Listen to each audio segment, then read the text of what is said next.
धडा 4. आपण सारे एक.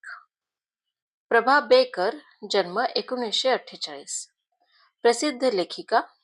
त्यांची प्राजक्त पाकळ्या, तिची गोष्ट हे लघुकथासंग्रह, मनोगत, दवबिंदू, झगमगणारे हे ललित लेख संग्रह, बाई मी विसरभोळी हा विनोदी लेख संग्रह, आनंदमेळा हा बालगीत संग्रह इत्यादी पुस्तके प्रसिद्ध आहेत. शरीररूपी राज्यातील सर्वच इंद्रिये परस्परांना पूरक व महत्वाची असतात.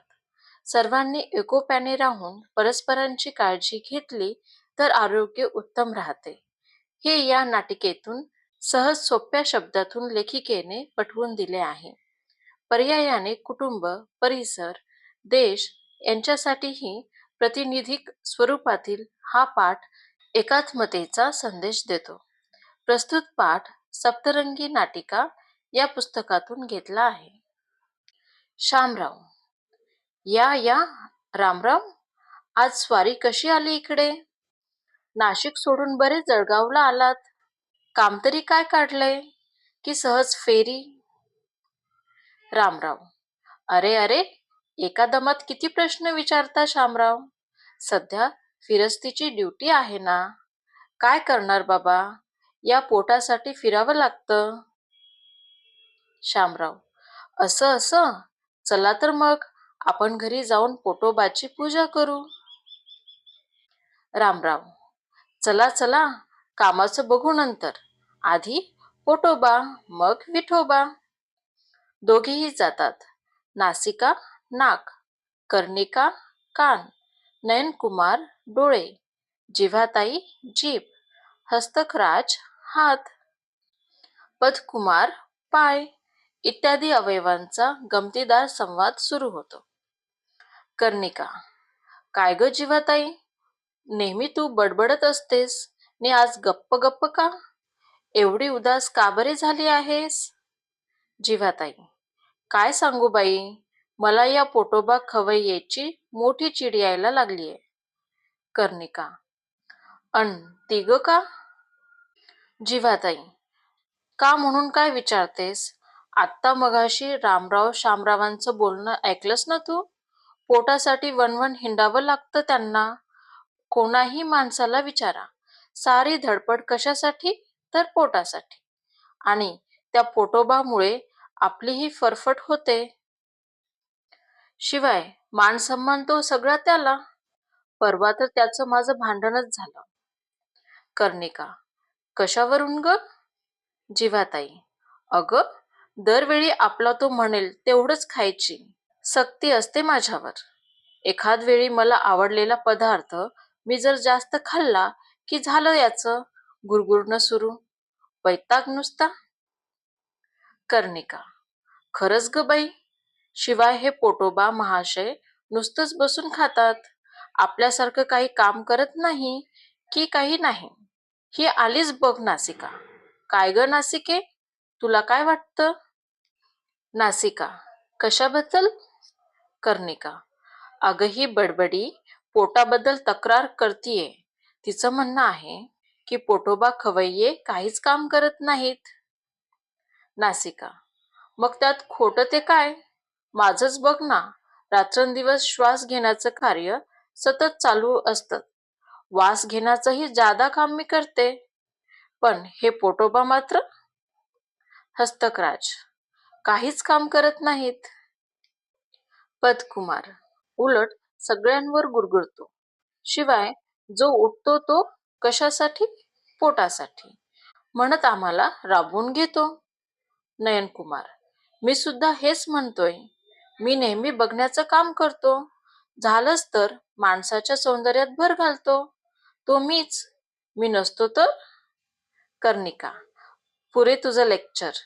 मी सुद्धा ऐकण्याचं काम करून माणसाच्या जीवन व्यवहाराला मदत करते म्हटलं. माझ्याशिवाय तर? नासिका. म्हटलं कर्णिके, तुझ्यापेक्षाही माझा उपयोग जास्त महत्वाचा आहे बरं का. श्वास घेतल्याशिवाय माणूस जगू शकेल का? जिव्हाताई. आणि माझ्यामुळेच तर माणसांच्या जीवनात अर्थ आहे.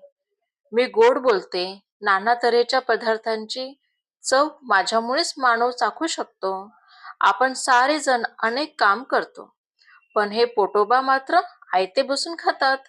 तेव्हा आपण या पोटोबा विरुद्ध संप करूया आणि मेंदूराजे साहेबांकडे तक्रार करूया.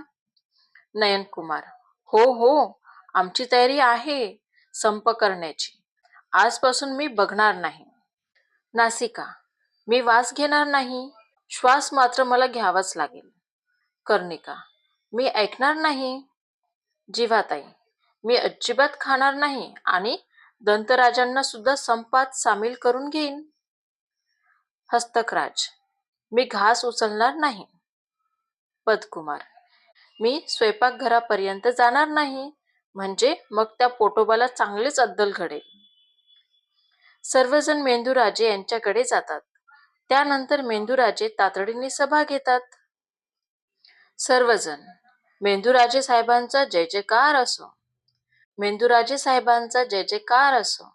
मेंदूराजे: बसा मंडळी, पोटोबा प्रधान आले की नाही अजून? पोटोबा: मी केव्हाच हजर आहे महाराज. मेंदूराजे: पोटोबा, या सर्व मंडळींची तुमच्याबद्दल तक्रार आहे की तुम्ही अजिबात काम करत नाही, नुसतं खाता आणि दुसऱ्यांवर गुरगुरता. पोटोबा: महाराज, बोलताना जरा बेअब्दी होते, कसूर माफ असावी. पण मी काम करत नाही हे म्हणणं साफ खोटं आहे. हो, अधूनमधून मी गुरगुरतो, पण ते यांच्यावर नव्हे, ती माझी सवय आहे. त्याशिवाय शरीराचं राज्य सुरळीत कसं चालणार? आता हेच उदाहरण घ्या ना. या सर्वांनी संप पुकारला, मी गप्प बसलो, पण याचा परिणाम त्यांनाच भोगावा लागेल. जीवनरस मिळाला नाही म्हणून त्यांचे चेहरे बघा कसे सुकून गेलेत. मेंदूराजे: नयनकुमार, पटलं ना सर्वांना? शिवाय असं पहा, आपण सारेच एकमेकावर अवलंबून आहोत. आपल्या देशाचं राज्य सुरळीत कसं चालणार? आपल्या देशाचं राज्य चालतं ते सर्वांच्या एकतेमुळे. पाय चालतात ते रस्ता डोळ्यांनी दिसतो म्हणून. सर्वांची कामे होतात ती पोटोबामुळे. आपणाला जीवनरस मिळतो म्हणून. त्याने अन्न खाल्ले नाही तर काय हाल होतात ते आता तुम्हाला समजलेच असेल. आपण सारेच या शरीररूपी राज्याचे सेवक आहोत. आपले हे राज्य सुरक्षित राहण्यासाठी आपण सर्वांनी एक व्हायलाच हवे, खरे ना? सर्वजण: होय महाराज. पोटोबा, आम्हाला क्षमा करा. आता पुन्हा नाही आम्ही तुमच्याविषयी कुरकुर करणार. आपण सारेच या राज्याचे सेवक. आपण सारे एक. आपण सारे एक.